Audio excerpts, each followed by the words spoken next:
Всех приветствую. Расскажу, почему на холодную стучит мотор у двигателей семейства 4B10, 4B11, 4B12, Lancer, Outlander и так далее. Вот сейчас запускаю двигатель. Многие задаются вопросом, что это за стук, откуда он. Вот, там в чатах где-то пишут, там в группе некоторые пишут, там кто там коленвал стучит, кто там шатуны стучат.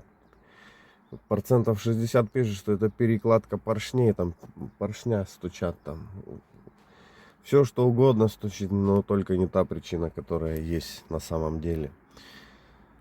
Я вот сейчас на примере заведу двигатель, вы услышите эту работу. Вот. Он так работает, то есть этот стук, пока мотор не прогреется. Он когда прогреется, работает очень, очень тихо. Вот. И потом я это все дело разберу и покажу, что это стучит.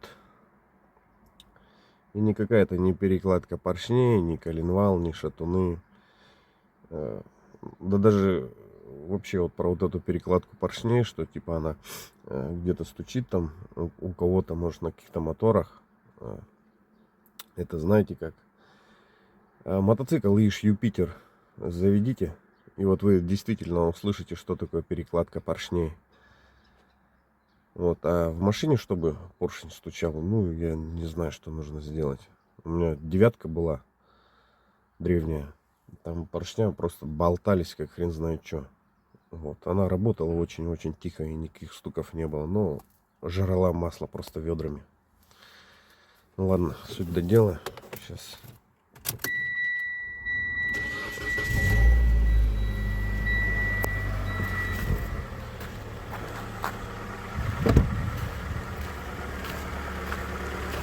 Вот он этот стук. Сейчас он сильнее будет.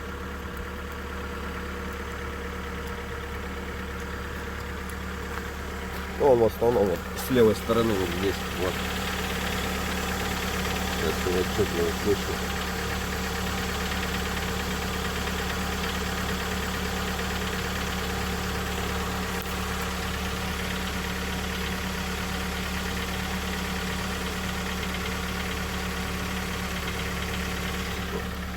Вот.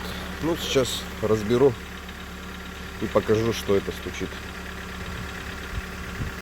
Итак, все разобрал. Вот она, собственная причина стука.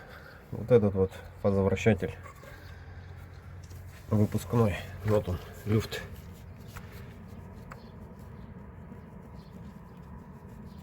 Не знаю, на камеру слышно, не слышно стук. Он прям люфтит очень сильно.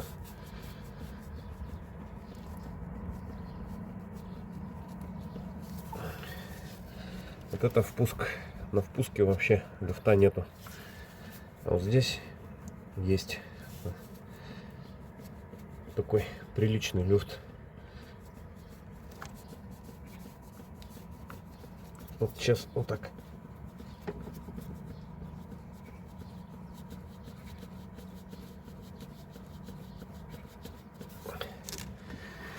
Не знаю, на камеру передалось, не передалось. Стук этот. Ну, вот. Вот сейчас поближе попробую. Вот он, люфт этот. Фазовращатель сидит на валу. Там есть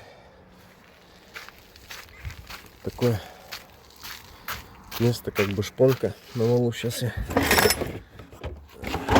покажу. Вот у меня другой фазовращатель купленный. Так, сейчас вот так положу. Вот она, вот это вот. Сюда вставляется шпонка. И вот это место разбивает. Хотя вот принцип на впускном тот же самый. точно такая же шпонка, но на впускном этого не происходит. Именно только на выпуске. Здесь вот это вот место чуть-чуть разбивает. Ну, не сильно, как бы сказать. Но видно, оно чуть-чуть эллипсом становится такое. И вот этот вот стук. Ну, страшного в этом ничего нет. Просто как бы неприятно, что мотор на холодную тарабанит. Потом, когда он нагреется, соответственно, металл расширяется. Там все плотно становится, и стук этот пропадает, двигатель работает тихо. Вот, ну, у меня тут есть два возвращателя. Вот я их буду менять. Лежали очень долго. Тут у меня пробила прокладку под головкой. И вот приходится разбирать все сейчас. Ну, заодно фазики поменяю. И все. Так что вот так вот она, причина стука. Ездить можно с этим, ничего страшного. Хоть сколько проедет. Если фазвращатель менять, то лучше их парно менять и оригинальные ставить. Не оригинальные я бы не стал ставить вообще. Так что если кто-то надумает поменять, то берите парой сразу. Потому что вот тот фазовращатель, который я сейчас показал, я его сюда ставил. То есть и потом метки на зуб не совпадает с тем фазовращателем почему-то. Хотя фазовращатели, те два штуки, они вот 4B12 от этого двигателя, от 2.4. Вот, но все равно метка не совпадает. Я его ставил, получается, запускал. Стук полностью пропадает, машина работает очень тихо.